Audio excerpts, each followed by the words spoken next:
بسم اللہ الرحمن الرحیم۔ السلام علیکم۔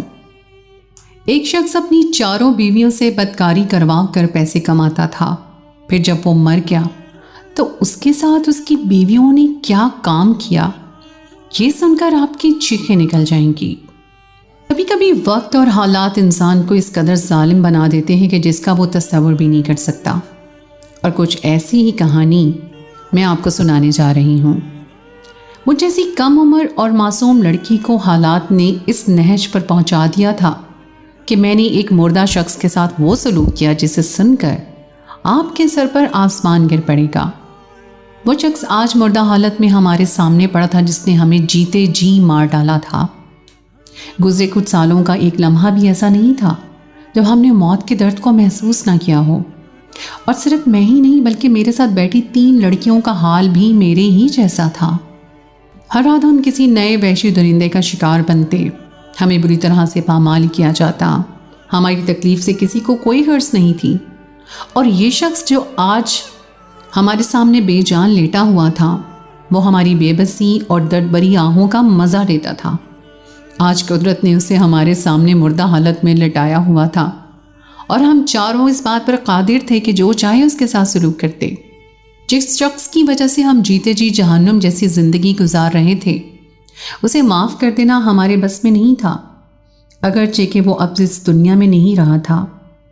خاص کر میں ہرگز بھی یہ بات نہیں بھول سکتی تھی کہ اس شخص کی وجہ سے میں نے اپنی زندگی کے خوبصورت دنوں کو کس طرح برباد ہوتے دیکھا تھا۔ مجھے آج بھی وہ دن اچھی طرح یاد تھا جہاں سے میری بربادی کا آغاز ہوا تھا۔ آج سے 2 سال پہلے وہ گرمیوں کی ایک تپتی دوپہر تھی۔ میں اپنے کمرے کی جھاڑو لگا رہی تھی جب ابا نے ایک سرخ جوڑا لا کر بستر پر پھینکا اور کہنے لگے، چل سروری، اب جلدی سے اس جوڑے کو پہن کر تیار ہو جا۔ ابا کے لہجے میں پہلی دفعہ مجھے محبت کی ایسی چاشنی محسوس ہوئی تھی کہ میں حیران رہ گئی تھی۔ آج تک آپ نے مجھ سے کبھی اس انداز میں بات نہیں کی تھی جیسے وہ آج کر رہے تھے۔ مجھے تو بچپن سے ہی سجنے سنورنے کا بہت شوق تھا۔ اتنا خوبصورت سرخ جوڑا دیکھ کر میں خوشی سے کھل اٹھی اور ابا کے اس بدلے ہوئے رویے کو بھی نظر انداز کر دیا۔ اماں کسی کام سے بازار تک گئی تھی۔ میں نے جلدی سے وہ سرخ جوڑا پہن لیا اور اماں کی صندوقچی سے پرانا میک اپ نکال کر چہرے پر سرخی بھی لگائی اور اماں کا ہی پراندہ بھی بالوں میں لگا لیا۔ ساتھ ساتھ یہ خوف بھی ستا رہا تھا کہ اگر اماں لوٹ آئی تو میری خیر نہیں ہوگی۔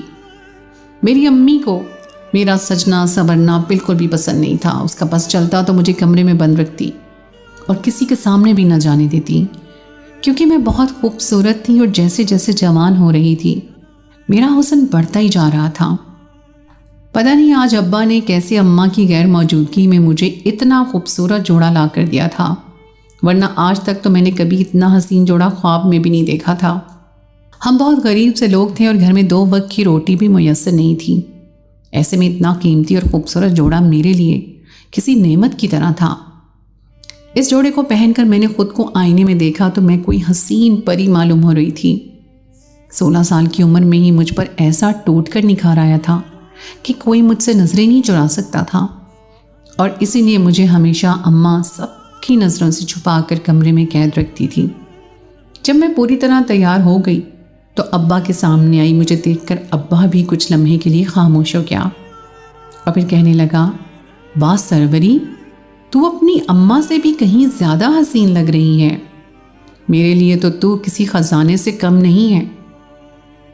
مجھے ابا کی بات کا مفہوم سمجھ ہی نہیں آیا تھا، لیکن میں بہت خوش تھی کیونکہ میں آج اپنی مرضی سے تیار ہو سکی تھی۔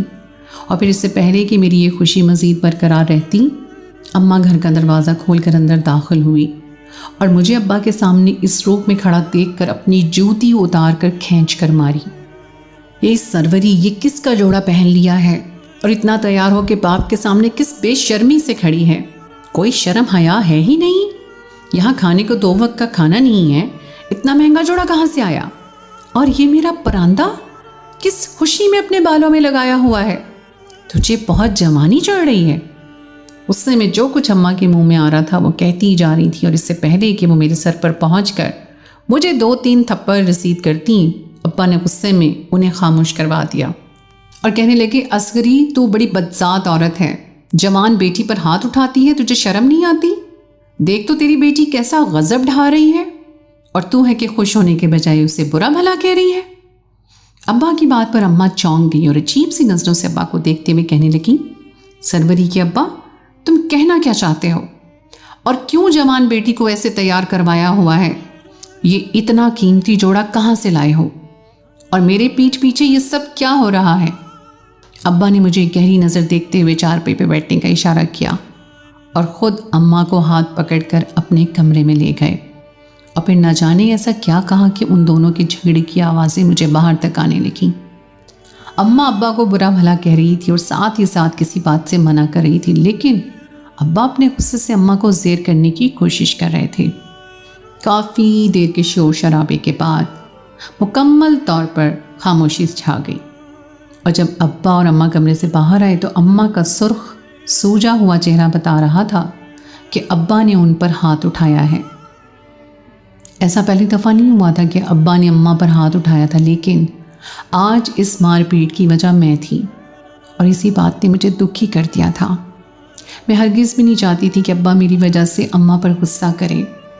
جب اماں باہر آئی تو میں نے ہچکچاتے ہوئے ابا سے پوچھا، ابا یہ اتنا سرخ اور شاندار جوڑا مجھے کیوں پہنایا ہے؟ ایسا لگ رہا ہے جیسے میں دلہن بن گئی ہوں۔ میری بات سن کر ابا محبت سے مسکراتے ہوئے کہنے لگے، ہاں میری بچی، تجھے دلہن ہی تو بنا رہا ہوں۔ آج تو دلہن بن کر اس گھر سے رخصت ہونے والی ہے۔ ابا کی بات سن کر میں دنگ رہ گئی۔ میری شادی؟ یہ کیسے ممکن تھا؟ اتنی جلد بازی میں ابا میری شادی کس سے اور کیوں کر رہے تھے؟ میں صرف 16 سال کی تھی اور شادی کے لیے ذہنی طور پہ بھی تیار نہیں تھی۔ ابا نے جب میرے چہرے کے تاثرات دیکھے تو محبت سے میرے پاس آ کر بیٹھ گئے اور کہنے لگے، میری بچی سروری، ایک بہت بڑے گھرانے سے تیرا رشتہ آیا ہے۔ میں تیری اماں کی طرح تجھے اس گھر کی دہلیز پر بٹھا کر نہیں رکھنا چاہتا۔ تیری ماں کا بس چلے تو ساری زندگی تجھے ایک کمرے میں بند کر کے رکھے، لیکن میں چاہتا ہوں کہ تو ایک اچھے گھر میں شادی ہو کر جائے اور اچھی زندگی گزارے، تجھے کسی چیز کی کوئی کمی نہ ہو، اور اسی لیے میں نے اپنے ایک دوست کے بیٹے سے تیرا رشتہ پکا کر دیا ہے۔ ابا کی بات سن کر میں خوش ہو گئی اور سوچنے لگی کہ میرا ابا مجھ سے کتنی محبت کرتا ہے، اور میں ساری زندگی ابا کو غلط سمجھتی رہی۔ مجھے لگتا تھا کہ اماں میری حفاظت کے لیے مجھے کمرے میں بند رکھتی ہیں، لیکن آج پتہ چلا کہ اماں تو میرے مستقبل کو ہی تالا لگا دینا چاہتی تھی، جبکہ ابا میرا بھلا سوچ رہا تھا۔ ابا مجھ سے پیار سے پوچھنے لگا کہ کیا تجھے میرا کیا ہوا رشتہ قبول ہے؟ میں نے فوراً ہاں میں سر ہلا دیا، اور میرے پاس اس جواب نے اماں کی آنکھوں میں آنسو بھر دیے۔ اماں دبے دبے لہجے میں کہنے لگی، سروری، سوچ سمجھ کر فیصلہ کر، شادی کوئی مذاق نہیں ہوتی۔ اماں کی اس بات پر ابا نے غصے میں اماں کو گھورا اور کہنے لگے کہ سروری صرف تیری ہی بیٹی نہیں ہے، مجھے بھی اس کی اتنی ہی فکر ہے جتنی تجھے، اسی لیے تو اسے بہکانا بند کر اور خاموشی سے شادی میں شامل ہو جا، ورنہ میں تجھے کمرے میں بند کر کے تالا لگا دوں گا۔ چاروں ناچار اماں کو خاموش ہونا پڑا تھا، کیونکہ ابا کے آگے اماں کی چلتی ہی کہاں تھی۔ کچھ ہی دیر میں ایک بڑی سی گاڑی میں کچھ لوگ آئے اور نکاح کا سلسلہ شروع ہو گیا۔ میں بڑا سا گھونگھٹ نکالے بیٹھی تھی، اس لیے آنے والے لوگوں کو دیکھ نہیں پائی تھی، لیکن ان کے انداز اور ابا کا ان کے آگے بچ جانا مجھے بتا رہا تھا کہ وہ بہت ہی امیر کبیر لوگ ہیں۔ اتنے امیر لوگوں کو دیکھ کر اماں کی بولتی بھی بند ہو گئی تھی، اور میں اپنی خوش نصیبی پر شکر کر رہی تھی کہ ابا نے میرے لیے اتنا اچھا رشتہ ڈھونڈا تھا۔ نکاح کے کچھ ہی دیر بعد رخصتی کا سلسلہ شروع ہوا۔ میں اماں کے گلے لگی تو زاروں قطار رونے لگی۔ اماں آہستہ سے میرے کان میں کہنے لگی، میری بیٹی، تجھے کبھی بھی میری ضرورت ہو تو میں ہمیشہ تیرے لیے یہاں موجود ہوں گی۔ میں نہیں جانتی کہ تیرے باپ نے تیرے حق میں کیسا فیصلہ کیا ہے، لیکن میں ہمیشہ تیرے لیے دعا کرتی رہوں گی۔ مجھے تیرے باپ سے کوئی اچھی امید نہیں ہے، تیرا باپ پیسے کے لیے کچھ بھی کر سکتا ہے۔ اماں کی بات سن کر ایک لمحے کے لیے میرا دل دہل گیا تھا، لیکن دوسرے ہی لمحے میں سوچنے لگی کہ شاید اماں اب بھی ابا کی قدورت میں مجھ سے ایسی باتیں کر رہی ہے، ورنہ اتنے بڑے سسرال میں جا کر مجھے بھلا کیا تکلیف ہو سکتی ہے۔ اماں سے مل کر ابا کی دعائیں لے کر میں اس بڑی سی گاڑی میں بیٹھ گئی۔ سارے محلے کے بچے دور تک گاڑی کے پیچھے پیچھے دوڑتے رہے، اور میری آنکھوں سے ماں باپ کی جدائی کے آنسو بہہ رہے تھے۔ گاڑی میں میرے ساتھ 3 خوبصورت جوان اور حسین لڑکیاں بھی موجود تھیں جو کہ شاید میرے شوہر کی بہنیں تھیں۔ انہیں دیکھ کر مجھے احساس ہوا کہ میرا شوہر بھی ایک خوبصورت مرد ہوگا، کیونکہ وہ تینوں ہی ایک سے بڑھ کر ایک حسین تھی۔ کافی لمبا فاصلہ طے کر کے گاڑی ایک بڑی حویلی میں داخل ہوئی تھی، جسے دیکھ کر میری آنکھیں حیرت سے کھلی رہ گئی تھیں، اور میں سوچ رہی تھی کہ ابا کا کون سا دوست اتنا امیر ہے جس کے بیٹے کے ساتھ ابا نے مجھے رخصت کر دیا ہے۔ ابا کے تو گنتی کے چند دوست تھے اور سب محلے داری تھے جو کہ ہماری طرح غریب لوگ تھے، اور ان کے گھر میں بھی فاقوں کی نوبت آئی ہوئی تھی۔ تو پھر اچانک ہی یہ اتنا امیر دوست کہاں سے نکل آیا جس نے اپنے بیٹے کے لیے مجھے بہو بنا لیا تھا؟ انہی سوچوں میں گم میں ان تینوں لڑکیوں کے ہمراہ حویلی میں داخل ہو گئی تھی۔ میں نے آج سے پہلے کبھی اتنی حسین اور بڑی جگہ نہیں دیکھی تھی۔ وہ تینوں لڑکیاں بالکل خاموش اور گمسم سی تھیں۔ میں نے ان سے کچھ بات کرنا چاہی تو تینوں میں سے کسی نے بھی جواب نہ دیا، اور مجھے لگا کہ شاید تینوں ہی گونگی ہیں یا بہری، جو میری بات نہیں سن سکتی۔ میں ان سے اپنے شوہر کے بارے میں پوچھنا چاہتی تھی، کیونکہ اب نہ ہی میں نے اپنے شوہر کو دیکھا تھا اور نہ ہی مجھے ان کا نام معلوم تھا، لیکن انہوں نے میری کسی بات پر منہ نہیں کھولا تھا۔ مجھے میرے کمرے میں پہنچا دیا گیا تھا، اور کچھ دیر کے انتظار کے بعد جو شخص کمرے میں آیا تھا اسے دیکھ کر میں حیران رہ گئی، کیونکہ وہ تقریباً میرے باپ کی عمر کا تھا۔ اس کے چہرے پر چیچک کے گہرے داغ تھے۔ جب وہ میرے سامنے آ کر بیٹھا تو مجھے لگا شاید وہ میرے شوہر کا باپ یعنی میرے ابا کا دوست ہوگا، لیکن جیسے ہی اس نے میرے گالوں کو چھوا تو میرے وجود کو کرنٹ سا لگ گیا۔ میں گھبرا کر پیچھے ہوئی تو وہ زور زور سے کہے لگاتے ہوئے کہنے لگا، ارے پگلی، شوہر سے بھی کوئی شرماتا ہے کیا؟ آج تو ہماری سہاگ رات ہے اور تو ایسے شرما رہی ہے جیسے تجھے اس رات کے بارے میں کچھ پتہ ہی نہ ہو۔ چل اب زیادہ نخرے نہ کر اور خود ہی میری خدمت شروع کر دے، ورنہ مجھ سے برا کوئی نہیں ہوگا۔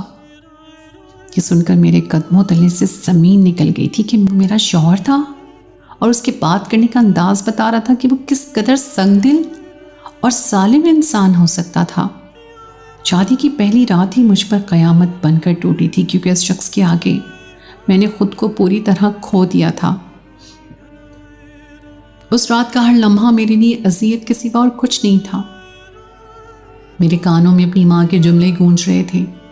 میری اماں نے ٹھیک کہا تھا کہ میرا باپ پیسوں کے لیے کچھ بھی کر سکتا تھا۔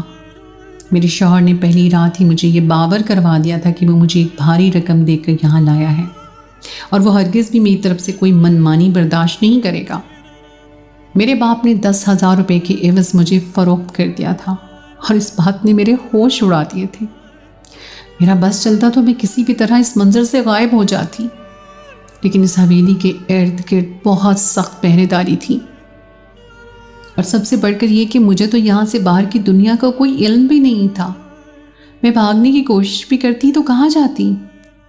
میں جیسے تیسے اس نکاح کو قبول کرنے کی کوشش کر رہی تھی، لیکن اگلی رات مجھ پر جو ستم ٹوٹا وہ تو میرے وہم و گمان میں بھی نہیں تھا۔ شادی کی پہلی رات اپنے شوہر کے ہاتھوں برباد ہونے کے بعد میں اگلا سارا دن اپنے کمرے میں بند رہی تھی۔ نہ ہی مجھے اپنی نندوں کی کچھ خبر تھی، اور نہ ہی اس حویلی میں اور کتنے لوگ ہیں اس بات کا اندازہ۔ مجھے میرے کمرے میں ہی ایک ملازمہ نے کھانا پانی پہنچا دیا تھا، لیکن میرا کھانا کھانے کو نہ دل چاہ رہا تھا اور نہ ہی میرے حلق سے پانی اتر رہا تھا۔ میں خود کو دلاسا دے رہی تھی کہ ایسا آہستہ آہستہ سب کچھ ٹھیک ہو جائے گا، لیکن اگلی رات جو مرد میرے کمرے میں آیا وہ میرا شوہر نہیں تھا، بلکہ اس سے بھی بڑی عمر کا ایک شرابی انسان تھا، جس نے شراب کے نشے میں مجھے روند ڈالا تھا، اور میں اپنے آپ کو بچا بھی نہیں پائی تھی۔ وہ پہلی رات تھی جب میں بدکاری کا شکار ہوئی تھی، اور میری ساتھ یہ غلیظ کام کروانے والا اور کوئی نہیں بلکہ میرا شوہر تھا، جو مجھے نکاح کر کے یہاں لایا تھا۔ اس رات مجھے احساس ہوا کہ میرے باپ نے مجھے کس دلدل میں دھکیل دیا ہے۔ 10,000 کے عوض میرے باپ نے مجھے زندہ درگور کر دیا تھا۔ ایک ہفتے تک میں اسی طرح ہر رات کسی نہ کسی مرد کے ہاتھوں بدکاری کا نشانہ بنتی رہی، اور سارا دن اپنے کمرے میں بند آنسو بہاتی رہی۔ اور پھر ایک ہفتے کے بعد جب میں اس بات کی کچھ عادی ہوئی اور اس بات کو قبول کرنے لگی کہ اب مجھے اپنی زندگی اسی طرح اس گندے کام میں گزارنی ہے، تو میں اپنے کمرے سے باہر نکلی۔ حویلی کا ایک چکر لگانے کے بعد مجھے اس بات کا علم ہوا کہ وہ تینوں لڑکیاں جن کو میں اپنی نندیں سمجھ رہی تھی وہ میری نندیں نہیں بلکہ میری سوتنیں تھیں۔ اس کڑوے سچ نے مجھے ہلا کر رکھ دیا تھا کہ میں اکیلی نہیں تھی جو اس غلاظت میں اتری ہوئی تھی، بلکہ وہ تینوں لڑکیاں بھی میری طرح اس شکنجے میں پھنسی ہوئی تھیں۔ وہ لڑکیاں جانتی تھیں کہ میں پچھلے ایک ہفتے سے انہی کی طرح ایک اذیت بھری زندگی گزار رہی ہوں، اس لیے اب مجھ سے بات کرنے میں انہیں کوئی مشکل نہیں تھی۔ اور پھر ان تینوں نے مجھے اپنے اپنے حصے کی کہانی سنائی۔ ان سب کا دکھ ہی تقریباً میرے جیسا تھا۔ کسی کو کسی کے بھائی نے یہاں لا کر چھوڑا تھا تو کسی کو کسی کے عاشق نے، کوئی محبت کے ہاتھوں برباد ہوا تھا اور کوئی غربت کے ہاتھوں اس دلدل میں اتر آیا تھا۔ لیکن ہم چاروں میں سے کوئی بھی خوش نہیں تھی۔ اور کیسے خوش ہوتی؟ کون سی لڑکی خود کو ہر رات کسی درندے کے حوالے کرنا چاہتی ہے؟ کون اپنی خوشی سے اپنی عزت لٹوانا چاہتی ہے، اور وہ بھی ایک ایسے مرد کے ذریعے سے جس کے نکاح میں وہ موجود ہو؟ لیکن ہم چاروں ہی بے بس تھیں، کیونکہ جس سے ہمارا نکاح ہوا تھا وہ بہت ہی پاورفل انسان تھا۔ اس حویلی کے ارد گرد ڈھیروں گارڈز موجود تھے اور نہ جانے وہ ہر رات ہمارے عوض کتنا پیسہ وصول کیا کرتا تھا۔ کئی دفعہ ہم چاروں نے مل جل کر بھاگنے کی کوشش کی، لیکن ہمیشہ ناکام رہیں اور بدلے میں اس سے بھی زیادہ اذیت کا سامنا کرنا پڑا، کیونکہ جب ہم یہاں سے فرار ہونے کی ناکام کوشش کرتی ہمیں ایک ہی رات میں 2 درندوں کو بھگتنا پڑتا۔ ہمارے گھر والوں نے کبھی پلٹ کر ہماری خبر نہ لی تھی اور نہ ہی کوئی ہم سے ملنے کے لیے آیا تھا۔ پھر شاید انہیں یہاں تک رسائی ہی نہیں دی گئی تھی۔ مجھے یہاں آئے سال گزر گیا تھا اور اس 1 سال میں میری حالت بد سے بدتر ہو گئی تھی۔ مجھے ہر روز موت سے بھی زیادہ بدترین لگتا تھا اور میں اس شخص کی موت کی دعائیں مانگتی تھی جس نے ہمیں نکاح جیسے مقدس رشتے میں باندھ کر اس بدکاری کے کام میں لگا دیا تھا۔ وہ کہتے ہیں نا کہ مظلوم کی آہیں عرش تک کو ہلا دیتی ہیں، اور پھر ہماری زندگی میں ایسا ہی ایک دن آیا جب ہماری ساری آہیں اور ساری دعائیں قبول ہو گئیں اور اس شخص کا مردہ وجود حویلی کے اندر لایا گیا جس نے ہمیں جیتے جی مروا دیا تھا۔ گارڈز اس کمصرف اور بے غیرت انسان کا وجود اٹھائے حویلی کے اندر آئے اور اسے حویلی کے احاطے میں لٹا کر ہمیں بتایا کہ صاحب کو کسی زہریلی چیز نے کاٹا تھا اور اس کا زہر پھیلنے کی وجہ سے وہ اپنی زندگی ہار گئے ہیں۔ شوہر کی موت بیوی کے لیے بہت ہی دردناک ہوتی ہے، لیکن ہمارے شوہر کی موت تو ہمارے لیے نئی زندگی کی امید تھی۔ اس شخص نے ہمارے وجود کو بیچ کر لاکھوں روپیہ کمایا تھا، لیکن آج وہ لاکھوں روپیہ اس کی زندگی نہیں بچا سکا تھا، اور یہی بات وہ شخص اپنی زندگی میں سمجھ نہیں پایا تھا کہ یہ پیسہ انسان کے کسی کام نہیں آتا۔ اس کی ساری غیر قانونی اور غیر اخلاقی کمائی اسی دنیا میں ہی رہ گئی تھی اور وہ خالی ہاتھ اس دنیا سے دوسری دنیا میں منتقل ہو گیا تھا۔ لیکن ہم چاروں سے اتنی آسانی سے معاف نہیں کر سکتے تھے، کیونکہ اس کی وجہ سے ہم نے ایک طویل عرصہ اذیت میں کاٹا تھا اور اب بدلہ لینے کا وقت تھا، اور ہم چاروں نے انتقام کی آگ میں جل کر ایک ایسا فیصلہ کیا جس کو سننے والوں کے ہی رونگٹے کھڑے ہو گئے۔ وہ تینوں لڑکیاں بھی میری طرح حد سے زیادہ ستائی ہوئی تھیں اور اسی لیے وہ بھی میری ہی طرح بدلے کی آگ میں جل رہی تھیں، اور اسی آگ میں ہم نے اس مردہ وجود کو بھسم کرنے کا فیصلہ کر لیا تھا۔ میں نے اپنی تینوں سوتنوں کے ساتھ مل کر پہلے اپنے اس نامرد شوہر کو کئی ٹکڑوں میں تقسیم کر دیا تھا اور پھر اسے ایک بوری میں بند کر دیا تھا۔